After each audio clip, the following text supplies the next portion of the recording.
माझे केस खूप दाट आहेत आणि पहिले तर ह्यापेक्षा पण जास्त दाट होते, कारण मी लहानपणापासून मस्त असं घरी बनवलेलं तेल वापरायची. पण मध्यंतरीने थोडे दिवस मी वापरलं नव्हतं, तर माझी केस गळती खूप झाली होती. तर त्यामुळं मी परत तेल बनवलेलं आहे. कसं बनवले आहे ते मी तुम्हाला रेसिपी आणि व्हिडिओज टाकलेले आहेत. आणि त्यानंतर मग घेतलं घरातलं सगळं काम आवरायला. तर काम आवरून घेतलं, क्लिनिंग करून घेतली घराची. त्यानंतर ब्लाऊज स्टिच केले, 2 ब्लाऊज स्टिच केले. त्यानंतर कपड्याच्या घड्या घालायच्या होत्या. सकाळची भांडे पण तशी धुतलेले होते आणि ते काम आता भांडे लावायचे आणि कपड्याच्या घड्या घालायच्या सोनूकडे दिलं, कारण ती खूप छान असे काम करते, ती छोटे मोठे कामं करते सुट्टी असल्याच्या नंतर. आणि क्रिसमसच्या सुट्ट्या आहेत ना मुलांना, त्यासाठी खूप ओरडावं लागतं आणि काम आपलं कमी आणि ओरडणं जास्त, हे चाललेलं आहे आमचं. कारण विशाल तर अभ्यासाला अजिबात बसत नाही. त्याला कसं अभ्यासाला बसवलं आणि एक ब्लाऊज कंप्लीट करायचा होता, तो म्हणजे कंप्लीट करायला बसली. म्हटलं तो ब्लाऊज कंप्लीट झाला की नंतर मग बाकीचे कामं आवरावे.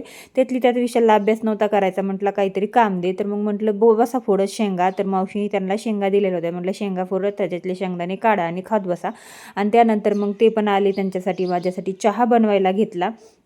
आता म्हटलं चहा बनवला की लगेच बाकीचे कामं आवरून घ्यावं.